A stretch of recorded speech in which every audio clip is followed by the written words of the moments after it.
Welcome to the Outthinking Investor. I'm Daleep Singh. Let me start with a disclaimer, and Eddie, I mean this affectionately. It's likely that we're about to get quite nerdy.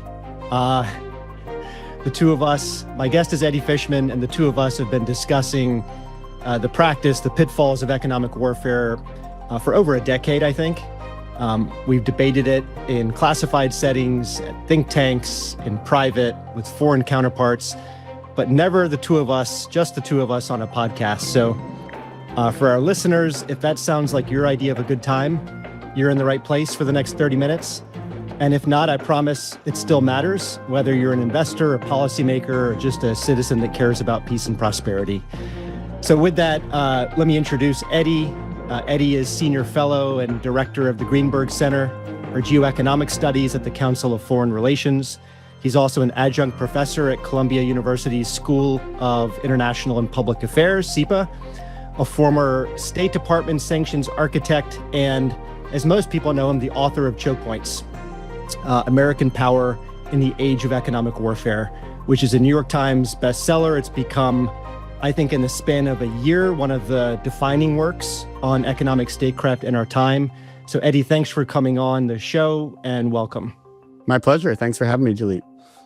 So let's get into it. Your book, it opens up in ancient Greece, and you explain that Sparta defeated Athens not on the battlefield alone, but also by seizing control of a choke point, the Bosphorus, cutting off the grain supply that fed the Athenian Empire, right? So that happened something like 2,500 years ago, and economic warfare has been happening ever since. Napoleon famously tried to strangle Britain into submission by closing European ports to British trade. The US cut off most of Japan's oil supply in 1941, and many argue the response was Pearl Harbor, which is itself, I think, a lesson about the unintended consequences of economic statecraft. My point is, economic warfare is not new. I think you make that point clearly in your book. But Eddie, for me, something feels categorically different about this moment, and the data back that feeling up. The number of sanctioned entities worldwide is up tenfold this century. Tariffs have quintupled in the last year alone. The vast majority of advanced economies now screen investments in or exports of sensitive technologies. That's up from a third a decade ago. My own way of explaining it is supply and demand. The demand signal for economic warfare is flashing in neon. Why? Because in a world of intensified geopolitical competition, economic warfare is filling the policy space between words and war, right? It's coercive enough to matter, but not as costly or risky as putting boots on the ground against a nuclear power. And then meanwhile, the supply of economic linkages to break in economic warfare is almost unprecedented. You know, we are past the peak of hyperglobalization, but the world is still almost as connected as ever. And so the dependencies are there to be exploited, and so is the demand. That's my way of explaining what's happening, but what's yours? Sure. So I think you've hit on a number of important factors. I think if you look at the rise of contemporary economic warfare, it starts as an American story. It really starts with U.S. sanctions against Iran after George W. Bush was reelected in 2004. And if you put yourself back in the shoes of Bush at the time, Iran's nuclear program started accelerating really dramatically. The Iranians elected a populist hardliner in 2005, Mahmoud Ahmadinejad, that explicitly threatened to wipe Israel off the face of the earth. And yet the U.S. was fighting two wars at the time, one in Afghanistan, one in Iraq. And there was no appetite politically or even amongst policymakers for another, even more difficult war in the Middle East.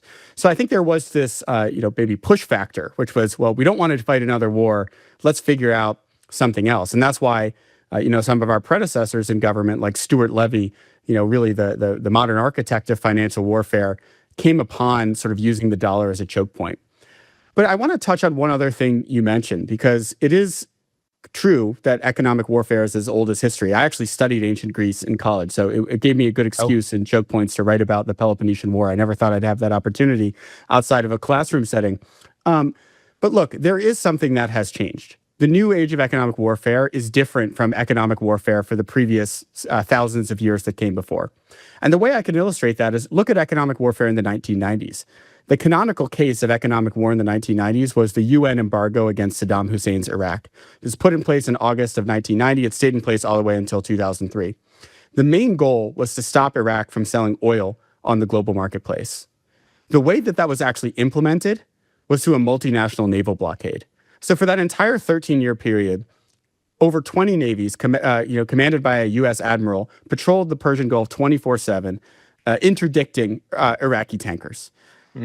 As you know, when we try to stop a country from selling oil today, when we try to reduce Iran's oil sales in the lead up to the nuclear deal, or when we try to reduce Russia's oil revenues, we didn't deploy any naval power at all. It was just through using these economic choke points. And in the U.S. case, the most important is the U.S. dollar, threatening to cut off foreign banks, energy traders, and refineries from their access to the U.S. financial system. To your point, the 90s, we had hyperglobalization. For the first time, you brought the entire world into a single financial system based on one currency, into transnational supply chains. You did have economic integration that came before, but never at a global scale. And so that's what has changed. By virtue of having these global choke points, you now have a situation where the US government or the Chinese government or any other government that controls a choke point, just with legal measures, just with the stroke of a pen, can impose devastating economic harm on any other country. The threshold for deploying hard-hitting economic warfare has gone way down because you no longer have to commit to a naval blockade, and the impact has simultaneously gone up. And so I think that's proven to be, a tantalizing prospect for policymakers all around the globe. Yeah, I like the way you put it. I actually prefer your framing to mine. I mean, the costs, the risks, the complexity of using economic warfare has declined dramatically, and the opportunity has risen in almost equal proportion, and therefore, you have an almost exponential increase in the use of economic warfare in many different forms. Yeah, that's right, Daleep. And one other thing, I think a quick comparison here, for those who follow sort of military competition, it's very similar to the advent of air power and drones, right? Before you had air power or drones, in particular, if you wanted to, impose military costs, you had to put your own troops in harm's way. There was no prospect of just, flying over someone else's city or industrial plant, dropping bombs and having a bloodless victory. That's sort of what hyperglobalization enabled for economic warfare. That's a great analogy. I mean, it's almost, we'll come back to this, I'm sure, many times, but it creates an asymmetry where the impact you can deliver on a target is much higher than the spillover costs you have to absorb. Air power is to the military what financial sanctions may be for economic warfare. Yes. Okay, so look, I think we both probably agree the age of economic warfare, it's here to stay. It will probably reshape the global economy in ways that we're only beginning to understand. But let me come back to those implications. First, I want to kind of press you on the direction to travel from here. And I'll just say, I expect economic warfare is going to continue to intensify for a simple reason. And you just alluded to it. The cost of waging economic war is much lower than the cost of defending against it and the time required to do so. And that means the efficacy remains high. Sanctions, export controls, tariffs, you and I both know they can be imposed overnight with a press release. Or in the most recent case in Iran, a handful of drones costing maybe tens of thousands of dollars can shut down a critical shipping choke point.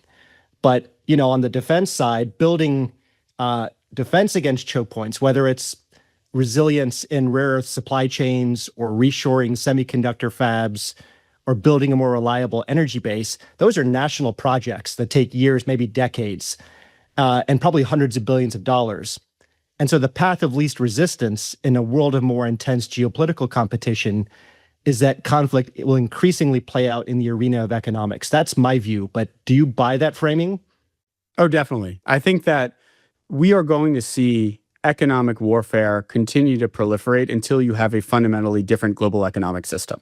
If we did move into a block-based global economy, which we can talk about later, but I actually think that in some ways that's the best case scenario for the United States, there would be probably eventually less opportunities for economic warfare, at least between the blocks, between a US-centric block and a China-centric block. That's going to take a long time. Because there are fewer linkages. Right, exactly. Yeah. That would take a long time to build. And certainly if you moved into a more autarkic global economy where we're not in a block-based world, but we're trying to do everything ourselves, there may be fewer linkages too. But to your point about the time and expense required to get there, it's even higher, right, if you're trying to do it all yourself. And I think the negative side effects are greater too, because if you can't feel confident that you can acquire the resources and markets you need through open trade, the value of territorial conquest goes up. So we might find ourselves fighting more military wars. So I do think we're going to see it proliferate. Another point, though, Daleep, some people talk to me, they say, well, look, China is building alternative payment systems, right? And they're actually doing a relatively good job at that. The programs like CIPS, the cross-border interbank payment system, or mBridge, they've started from a low base, but they're growing really rapidly. And as listeners to the show know, exponential growth, even if you start low, you fall asleep for a few years and all of a sudden it's pretty sizable. I think the thing that folks miss, though, is even if some of today's choke points lessen in their salience, even if China does have workarounds to sort of the correspondent banking system, the just general innovation of our economies will create new choke points, right? If 5 years from now, we're in a world where you cannot run a competitive business unless you have best-in-class, LLM backing up all of your work, and those are American companies, that becomes probably an even more potent choke point than the dollar has been, right? If after this Iran war, Europe and industrialized Asia double down on clean energy technologies and decide that they have to run their entire economies on, solar panels, batteries, electric vehicles, and China dominates 90% of all those industries, that's going to give China a whole lot of choke points that it can manipulate, right? So even if rare earths maybe lessens in salience, there may be others. So that's the one thing why I think that you're not just going to see an end to economic warfare, even if some of today's choke points lose some of their potency, because you'll see other choke points emerge in the years to come. It's a great point. I mean, to the extent that innovation, the rate of innovation remains uneven, so will the degree to which the ability to use economic weaponry. And so that will continue, and the challenge for any policymaker is to be forward-looking. We have a tendency to look backwards. We focus right now on rare earth supply chains, AI chips, the dollar. These are the choke points everybody knows about. But very few have thought about the choke points in 5 years' time, 10 years' time, and whether, if you're in the US or you're in China or anywhere else, whether your country is equipped to actually compete for a sustained period using the offensive and defensive tools that you have. But let me bring us back to kind of an old school choke point that's dominating attention right now, the Strait of Hormuz. And you alluded to payment systems. And I think what's happening is fascinating, not just in terms of the physical closure of the strait, but also the payment that's being made to transit through it. And there's a real irony to this because the petrodollar system, which gave rise to extraordinary U.S. financial leverage, was essentially born, you write about this, in 1974, when Secretary Simon flew to Jeddah, persuaded the kingdom to price oil in dollars, and to then recycle those petrodollars into U.S. treasuries. Well, now Iran and China are trying to give birth to a petro-yuan system using the same strait. I mean, am I overstating the irony here, the strategic significance? No, I think this is extremely strategically significant. I mean, if you think about why the dollar has its role at the center of the global economy, there's a number of interlinking reasons. But one of them certainly is that the world's most traded commodity, namely oil, is priced in dollars. And if all of a sudden you actually had a significant alternative payment channel where you could actually buy and contract for oil in RMB and settle those transactions in RMB, and there was actually a market for that, and that's something that clearly the Iranians are interested in. And by the way, not just the Iranians, right? The Saudis and the Emiratis are members of mBridge, this platform that China has created. So there's also, I think, some interest amongst other Gulf countries and other oil producers that could be a substantial threat to the petrodollar. What is the degree to which every strategic rival of the United States would have a template for selective closure of a choke point using a yuan-denominated bypass? You could think of the Malacca Strait, the Red Sea, eventually the Taiwan Strait. How much contagion risk would you expect from what we've just seen in the Strait of Hormuz? Oh, there's huge contagion risk. And you sort of alluded to this earlier about the asymmetry. Iran is closing the strait using drones that cost $20,000 or $30,000 a pop.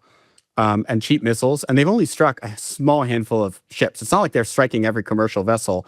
I think it's like 12 or so, right, Eddie? I mean, pretty low. Yeah, it's somewhere. It's in the teens that they've hit so far. There's some conflicting reports. Was this a purposeful or was this a projectile that hit the ship?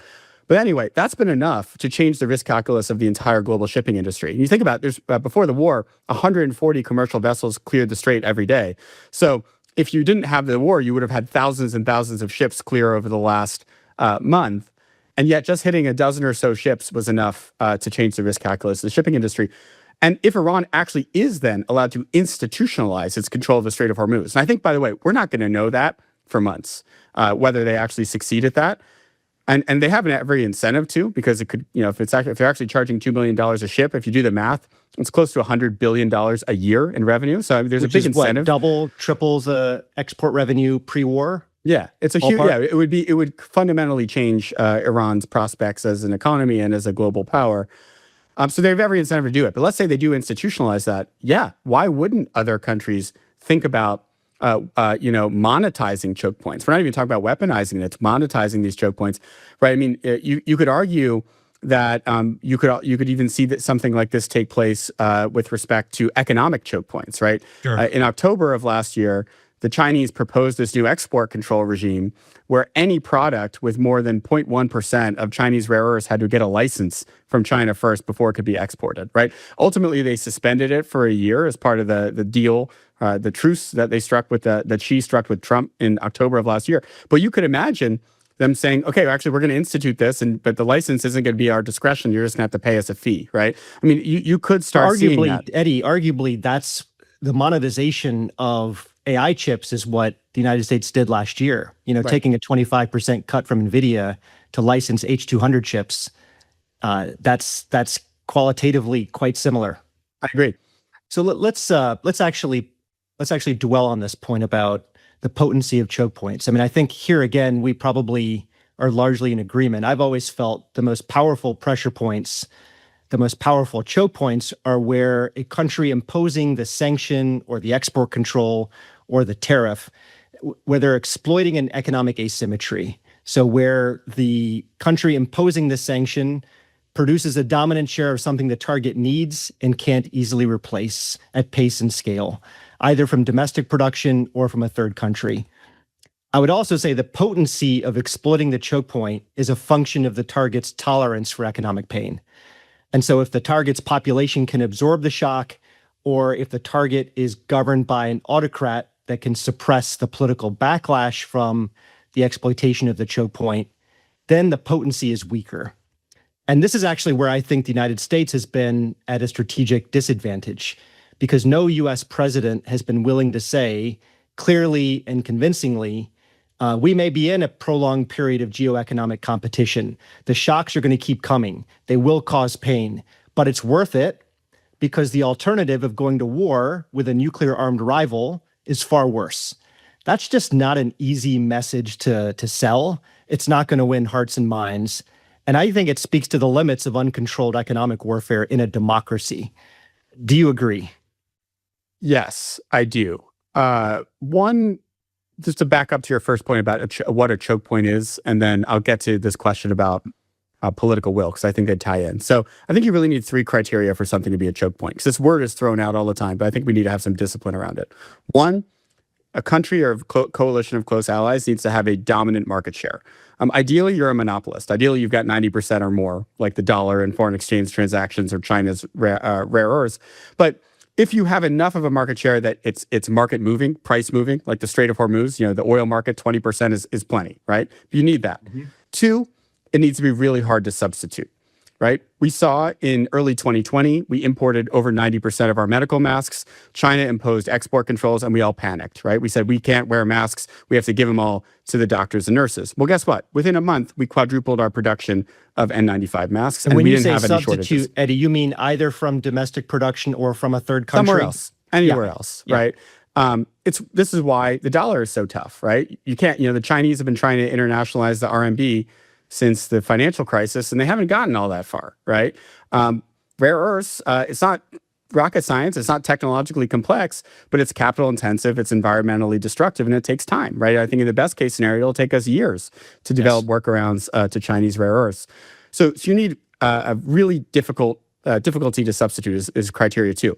Criteria 3 is the thing people miss, because this is actually critical. Even if you have criteria 1 and 2, it's not a choke point if you don't have 3.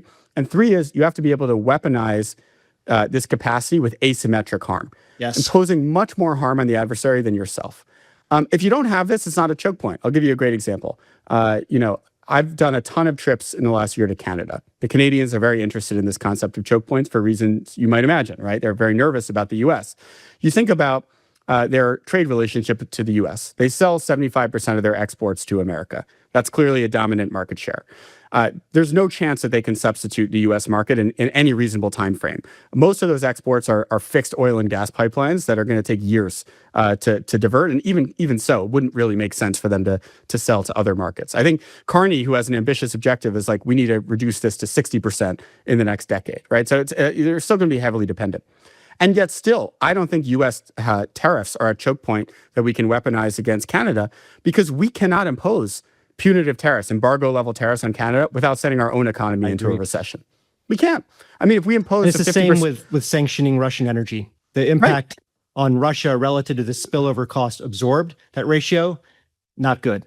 Look back at 2025, the average effective tariff rate on Canadian imports to the United States, 3%, lowest in the world. We exempted basically everything because we do not have the political will to see our energy costs spike, to see our auto production be disrupted because of the Canadian, our dependence on Canadian inputs. So look, if you don't have that asymmetry, it's not that useful as an economic weapon. And I do think that a big lesson that other countries have drawn over the last couple of years, particularly with Trump, is that the Achilles heel of the United States in any economic conflict is our low tolerance for pain. That's what China... And when you say that, you mean political tolerance, right? Because when you were talking about asymmetry, I was going to press you on whether you would measure that in economic terms, political terms, or both. I mean, obviously, it's political. Both, right? Political terms is what matters, right? Because look, if we put a 50% tariff on Canada, maybe it would knock 10 points off of Canada's GDP, and it would knock 2 points off of our GDP. But to the American people, are they willing to have a recession because Trump doesn't like Canada? No, right? I mean, this is why the Greenland tariffs, the tariffs on the Europeans in January of this year weren't very credible either. I think that what I would say, though, Daleep, to your point about that message that you articulated, this is going to cause us some pain, but we should do it anyway because the alternative is military force. I don't hear presidents actually do that. I think we should see presidents articulate that message. It might be hard, but I don't think it's impossible. And I think particularly after we see the dramatic costs of this war in Iran, I do wonder if Trump and the remainder of his term and whoever the next president is will have an easier time persuading Americans that bearing some economic costs at home is worth it if we can avoid military force. And maybe it was always a fanciful aspiration for those of us who've been practitioners of economic statecraft, that the purpose of these tools ultimately was and is to prevent kinetic war. But for that to happen, you have to actually justify the use of these tools relative to the counterfactual of sending troops into the battlefield. Yeah, I mean, look, I just speaking from personal experience, that's why I got into this field. Is when I was in college, when the Bush administration first started their financial pressure campaign against Iran under Stuart Levy's leadership, and I'd seen the catastrophic consequences of U.S. Invasions of Afghanistan and Iraq, and I thought there's got to be a better way. And I read about what Stuart was doing. And within a week of graduating college, I moved to Washington to work at TFI, to work for his successor, David Cohen. I didn't know that. That's what motivated me, because I felt like it was odd that we were the quote-unquote most powerful country in the world, and yet we couldn't even get what we wanted geopolitically in a place like Afghanistan or Iraq. And I thought there had to be a better way. Well, speaking of a better way, in my mind, the best sanctions, I've said it for years, are the ones that you never have to use. Right. So if you can create a credible threat to use sanctions or export controls or tariffs, I'm using sanctions as shorthand. And if you can successfully change the target's behavior on the basis of that credible threat with almost zero spillover costs, that's obviously superior to weaponizing a choke point at full force, because the latter inevitably involves spillover costs. It introduces unintended consequences. It reveals the limits of the tool, and it accelerates the search for substitutes. So, I think there's an analogy here to central banks in the use of forward guidance, but in the same way, there are limits to the use of signaling. And I want to kind of ask you a question about signaling in the context of Russia in February of 2022. And actually, I would invite you to take a shot at me or us, those of us who are in the administration, in terms of our potential underuse of signaling prior to freezing Russia's central bank reserves 2 days after the invasion began, over $300 billion of which. I'd love for you to kind of make the case, and I'll try to defend myself. Sure. I will start by saying that, and I'm not just saying this because you're my friend Daleep, but Daleep did incredible work in the Biden administration. And what I'll say is the sanctions that Biden did issue in February, March 2022 even exceeded what people who follow this issue closely, like me, thought was going to happen. So kudos to you. I promise that was not in the script, but thank you. I'll collect my payment afterwards, Daleep. Look, I do think there's some element of tragedy about the Russian invasion of Ukraine in 2022 as it relates to economic statecraft. And it's this. Unlike really almost any other crisis I can think of, the US government had 5 months to prepare for this war, right? It's very rare, right, that there's a crisis where the intelligence community says Russia's going to invade Ukraine, but it's not going to happen for another 5 months. So you got time to prepare. Right? Usually it's everyone scrambles to the Situation Room with their hair on fire to figure out what to do about it. That's what 2014 was like, right? We didn't know that the Crimea annexation was going to happen. And so we had to kind of, by the time the Duma had formally annexed Crimea, we hadn't even figured out what we were going to do on sanctions. This time in 2021, 22, there was actually advance notice. So there was a chance, there's an actual chance for deterrence. I thought Biden did a pretty good job with public messaging, right? I think he said, quote, that Russia would face the most severe sanctions that have ever been imposed if they invade Ukraine. So he was quite public about it.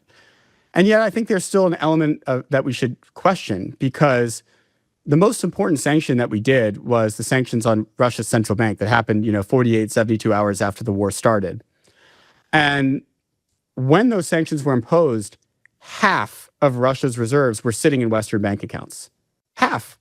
So you got to ask yourself, if Russia actually expected that we were going to go for the jugular, that we were going to go for the central bank, would they have left half of those reserves sitting in Belgium and France and the UK and the United States? And I think the answer is no. I mean, Sergei Lavrov is on the record saying nobody saw it coming that we would sanction the central bank. And this is a confusing one, because on the one hand, it's great that they didn't see it coming because we froze a bunch of, half of their reserves. And thanks to your own ingenuity and your colleagues, we have then leveraged them to provide financing for Ukraine, which is remarkable. But then you do have to ask, is there something we could have done better to potentially show that the costs that we were threatening were credible? I think it would have been hard with rhetoric alone, because I think Putin thought he had sized us up by then. You go back to the sanctions of 2014 that we were involved in. In the winter of 2014, 2015, it's almost forgotten by history, the Russian economy had fallen off a cliff. It was contracting at an annualized rate of 10%. That's worse than Iran in 2012, 2013 in the lead up to Rouhani's election. It was worse than Russia faced in 2022. I should say the oil price dynamic was a key accelerant of that decline. Yes. Unlike in 2022. Right. It was lighter sanctions. Russia was more exposed, right? They had $700 billion worth of dollar-denominated debts. They were more exposed in 2014. But the synergy between those sanctions and the collapsing oil price sent the economy into a tailspin. And look, what did we do? We settled, and I say we, it was really the French and Germans, settled for a useless ceasefire, Minsk, in February of 2015. It was violated while it was being signed. I remember a week later, the Russians took another town called Debaltseve, and we didn't do anything about it. And then to add insult to injury, 2 months later, the Germans agreed to the Nord Stream 2 pipeline deal, doubling their imports of Russian gas. So what is the lesson Putin takes from that? He takes 2 lessons. One, good grief, the West has a whole lot of power to crush my economy, and that makes me feel uncomfortable. I got to diversify away. But lesson 2, which is the more important one historically, is these decadent democracies in the West, they lack the political will. They lack the stomach to prosecute a long-term economic war against me. And I think that doomed President Biden's strategy of deterrence in 2021, 22. Look, Eddie, it's a fair critique. I lose many nights of sleep over this, what we could have done better, what I could have done better. I'll just say our thinking at the time, my thinking at the time was roughly as follows. Number one, we didn't know the full scope of the invasion until it happened, right? Like before the bombs dropped, there are infinite scenarios that could unfold. Even if we think there's a high probability of some type of kinetic invasion that's likely to take place. So calibrating a precise threat, a sanctions threat to an uncertain event, is a pretty fraught exercise. At least that's how it felt at the time.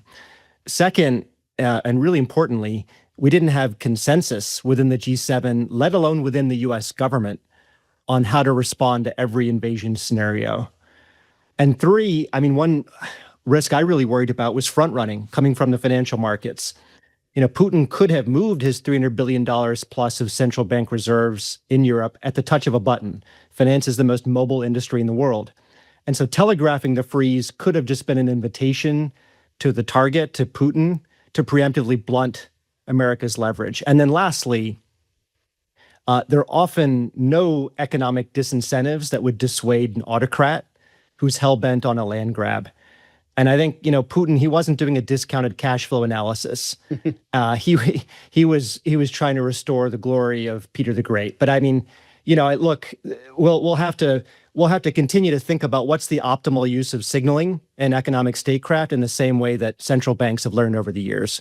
Well, look, on Putin with the DCF, I don't think he uses computers. I don't think he has Excel. That's true. So you'd have to do it by hand. But one just quick, if I could just add something here. Please. And please, feel free to cut me off if this is a level too wonky. I do think that it would have been hard for Biden alone and the executive branch alone to actually provide a credible deterrent threat. That's why at the time, what I was pushing for was I thought Congress needed to do something, that they basically needed to set up a system with public sanctions that would have come out and basically told the Biden administration every week, basically, that they had to certify whether or not Russia had invaded Ukraine. And so there would have been a level of automaticity involved. I think you guys did as good of a job as you probably could have done with signaling, given that I think Putin doubted us. I think in retrospect, the bigger error with Russia sanctions, it wasn't what you guys did at the beginning, which I think was heroic, frankly, sanctioning the Central Bank of Russia. Again, no one expected that. Lavrov didn't see it coming. No one in the West saw it coming either. It was way above the escalation ladder that everyone had in mind. The error was not taking action against Russian oil sales sooner, right? Because freezing the stocks of a country's economy when they are going to have 200 to 300 billion of additional flows coming into the economy in the next year, in some ways, it cushioned the blow of those central bank sanctions. I understand why Biden wasn't willing to go there. We had 7% inflation. We had oil prices over $100 a barrel. There's many good reasons for it. But to our point earlier about domestic politics, most Americans, a strong majority of Americans in 2022 told pollsters that they would accept higher fuel prices if it meant punishing Putin more. And so I do wonder if Biden could have shown a little bit more political leadership on that. I think he was probably anxious about the midterms and maybe Trump coming back, and sort of the existential quality of our politics today didn't do him any favors. But I do wonder if that's something that Biden himself wonders if he potentially could have shown a little bit more public leadership in that moment.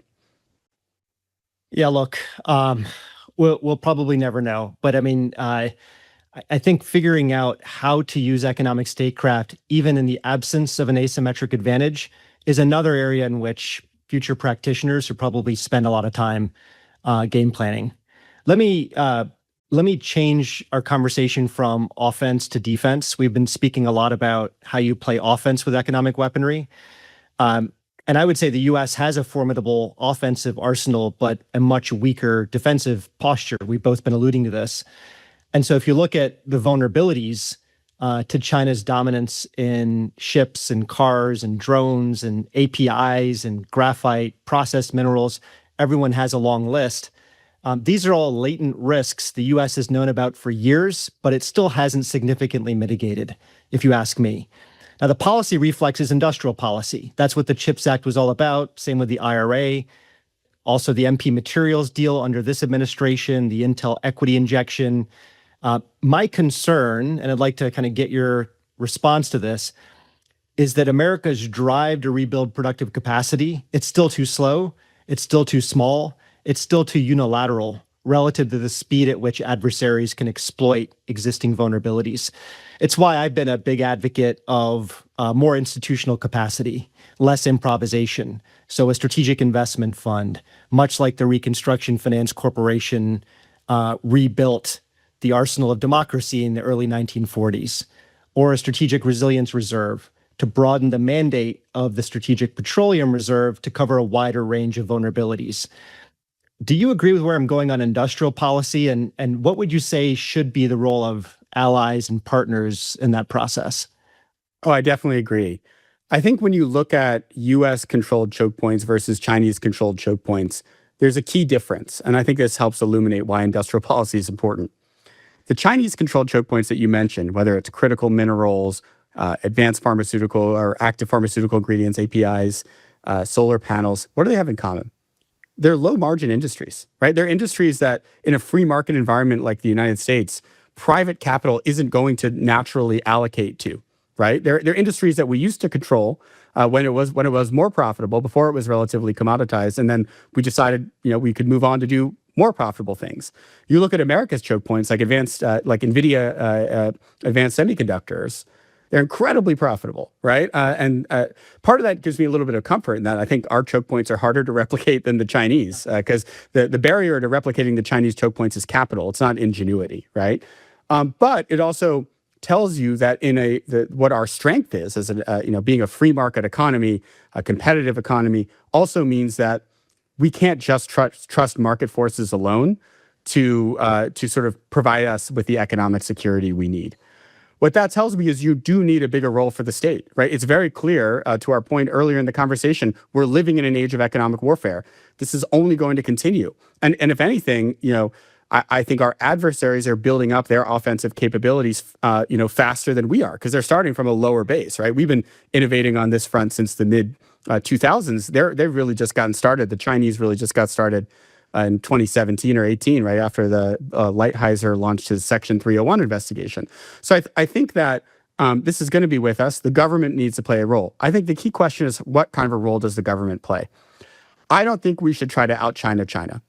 The idea that we're going to have state-owned enterprises, or these big companies where the U.S. is buying, big stakes in Intel and other companies and saying they're going to be our national champion, I don't think that's the American way. I don't think it's going to succeed. I think what we need to do is we need to make markets, right? We need to shape the incentives of markets. So price floors, other types of things like that, where you provide some guaranteed demand, and then you tell the market, look, this is profitable now because you have a buyer of last resort who's going to pay you a good price if you can produce, a substitute for rare earth magnets. To me, that is the way for the U.S. To handle industrial policy. But to your point, I think we don't have the institutional capacity now. I think we need a broader rethink, frankly, of how we do economic statecraft, both offensive and defensive. And a lot of that will require bolstering our institutional capacity and, frankly, streamlining it, rethinking it for this current age of economic warfare. So let me just press you with a big picture question on the implications for the global economy, because you have an intellectual framework at the core of your book. And you say there's a geoeconomic impossible trinity. Correct me if I'm wrong. That countries cannot simultaneously maintain deep economic interdependence, protect economic security, and engage in geopolitical competition at the same time. Something's got to give. And I just want to press you a little bit, because I would say two of those three variables, they are choices that countries make. The depth of economic interdependence is a choice that countries make individually and collectively. The amount of investment in economic security is also a choice. But geopolitical competition is not really a choice, it's a reality. China and Russia are going to compete with the United States no matter what the US does. So I don't know, to me, the real question isn't whether the US can opt out of geopolitical competition. It can't. But whether it pushes for rules that govern the competition to avoid a race to the bottom in which the United States has the most to lose. And here again, I believe the U.S. needs to articulate at the highest levels of government a doctrine of economic statecraft with explicit limiting principles, guardrails on why, how, when, and to what extent these tools are used. And then something like a Geneva Convention for economic warfare, so that the norms don't just stop at the U.S. border. Now, I know that maybe sounds fanciful or aspirational, but I wonder if you think it's, at least conceptually, in the direction that you'd like to see. Look, I think if your goal is to retain a high level of global economic interdependence, you do need effectively arms control when it comes to economic that would be warfare. the goal. Yeah, you need arms control in that, and you need rules of engagement. Otherwise, it doesn't work, right? I'm glad you brought up this geoeconomic impossible trinity, because the reason I sort of put that forward is there has to be a structural explanation for the proliferation of economic warfare, right? There has to be some deeper rooted cause why every single US president in the 21st century has imposed sanctions at twice the rate of their predecessor. I could go through the whole trinity, but I will just simplify it because in the interest of time. The global economy was designed for the benign geopolitical environment of the 1990s, but we're living in a period of intensifying geopolitical competition. We embraced economic interdependence at a global scale, not at Bretton Woods. We embraced it in the 90s, right? In the Bretton Woods period, we didn't live in a global economy, right? Russia was not part of it. The whole Soviet bloc was not part of it. China really wasn't part of it until the late 80s and 90s, right? So we made that decision to opt in to globalization, to integration at a globe scale in a period where the US viewed China and Russia more as our friends than as our adversaries. So we did have this period in the 90s where we had economic interdependence and economic security without geopolitical competition. In fact, the reason we had a sense of economic security is because we didn't have geopolitical competition. What we have today is we still have deep economic interdependence at a global scale, but geopolitical competition has come back. So we've lost our sense of economic security. So to me, the fundamental challenge is how do you recapture that? I think if you did want to do it, if you did want integration at a global scale, I think the way you do it, you need the sort of rules of engagement that you put forward. I'm a little skeptical that that's possible. I think it's worth a try.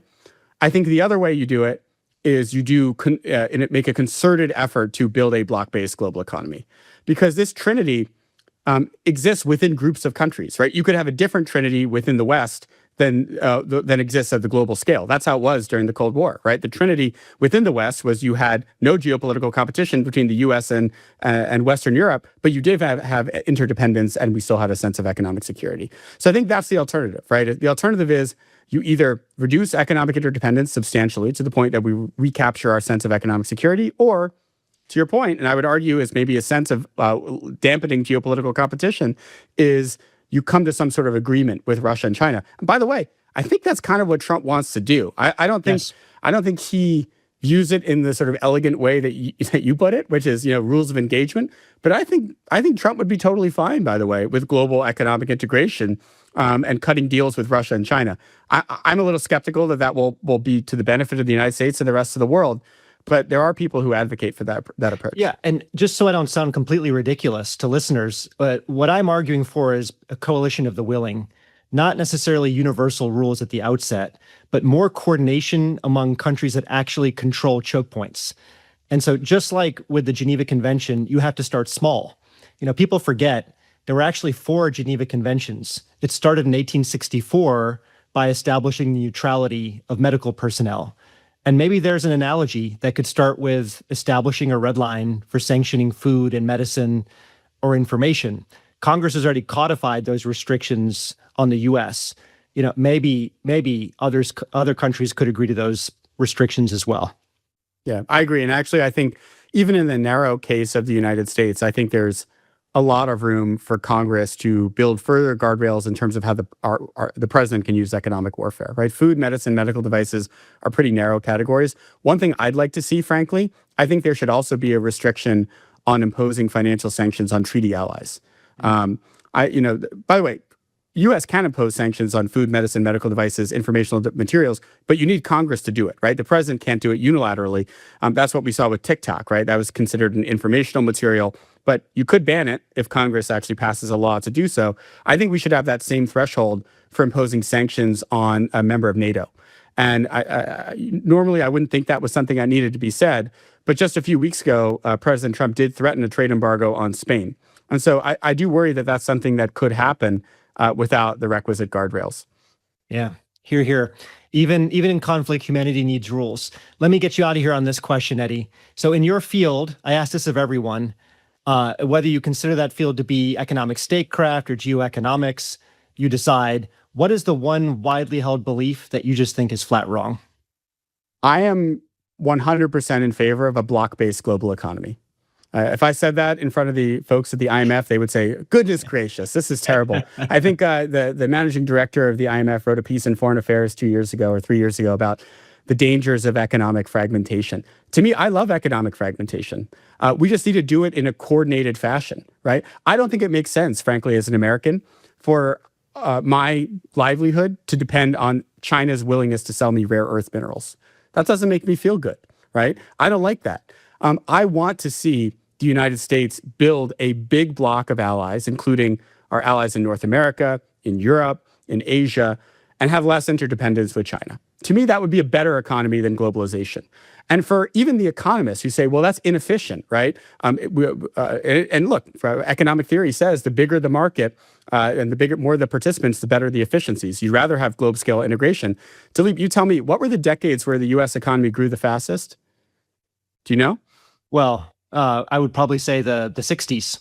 60s. And did we live in a global economy or a block-based economy? Well, you're right. Live in Block-based a economy. block-based economy. So to me, if the block is big enough and cohesive enough, we actually might gain a heck of a whole lot of economic security, and we might not have to give up any economic dynamism and growth. So to me, To be fair, I'm all we in were favor of recovering it. from the shock of World War II, so we grew a little faster. But I take your point. Yeah. Anyway, that's my one heretical idea, and maybe I won't be invited to speak at the IMF anytime soon. Eddie, Yeah. look, I wish we weren't grappling with the dark arts of economic statecraft. I am sobered by the fact that this discussion between both of us is still happening more than 10 years after we first met. It's not the world as it should be, if you ask me, but it's the world as it is. And I'm very glad that you're helping us think as clearly and as carefully as you have about the way forward. So thanks for joining me. It's my pleasure, Daleep, and I love listening to your podcast every month, so I'm grateful you had me on it. Much appreciated.